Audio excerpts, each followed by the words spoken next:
So today's topic is dysfunctional families. Okay, and if we're all honest with ourselves, every family has some sort of aspect of dysfunctional. But what makes it dysfunctional? What are the characteristics of a dysfunctional family? What are the signs? Dysfunctional families fall under many different characteristics. Let's start with abusive parents. The types of abuse vary. There's physical, which includes sexual, and non-physical, including both verbal and emotional, and all of them can be equally damaging. An abusive parent is seen as the worst type of parent. Their words and their actions are often seen as deliberate or intentional. Another category is controlling. The controlling parent does not allow their child to grow up. They do not let their child make decisions that they should be able to make that are appropriate for their age, like moving out, going off to college, taking a job. They purposely make it hard for them to do those things. As a child gains independence, the controlling parent fears abandonment and not being needed and latches on like a leech, controlling every aspect in the child's life that is possible to control. However, this leaves the kid feeling inadequate and resentful, feeling like they are being denied opportunities to think and make their own choices.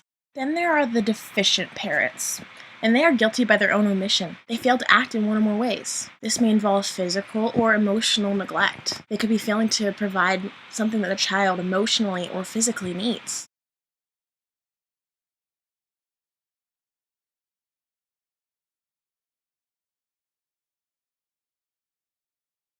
Children of deficient parents end up growing up too fast and sometimes becoming the unofficial caretaker of their younger siblings. Then you have the alcoholic parent. This category includes any type of substance abuse. These parents are unpredictable, and the rules will change every day because their lives are governed by their addiction. Children affected by alcoholism or substance abuse are at further risk of child abuse and sexual exploitation. Okay, so here's some characteristics of a dysfunctional family. Lacking or non-existent. Lack or no empathy towards family members, lack or no respect towards family members, lack or no boundaries such as inappropriate touching, sexual abuse. Invasion or abuse of personal privacy, not allowing the child to have personal space to change their clothes or to wash themselves. Having extreme conflicts and hostility such as verbal and physical assault. This can include parent to child or sibling to sibling assaults against each other. Role reversal or role confusion. The child becomes the parent of the childlike parent. Borrowing personal possessions without asking, or destroying someone's personal possessions. Isolation, by frowning or prohibiting relationships with people outside your family. Denial. Ignoring and pretending a problem does not exist. Everyone involved must act normal. The problem is never spoken of, not even to each other, because it doesn't exist. Perfectionism, expecting too much of your child, expecting them to be constantly perfect, putting that stress of being perfect on them is an awful thing to do. You never want your child to feel like they're never good enough. It means having unrealistic expectations, expecting children to be able to do things above and beyond their ages, skills, and abilities, and development.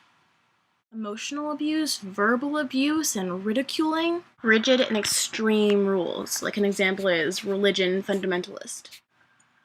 Stifled speech, not allowing your child to have any voice of their own or any opinions. Stifled emotion is not allowing your child to show any kinds of emotion, such as sadness or happiness. Using the child as a weapon. Threatening your spouse or significant other that, if they don't do something or don't agree with you, that they'll take the kid away. Blaming and scapegoating. Blaming the child for things that aren't their fault. Oh, well, I couldn't get the rent paid because I couldn't go to work because you were sick. And conditional love. A child should never feel as though the love is conditional. Strings should never be attached when it comes to love. Love is love, and if it's real, you can't just turn it off.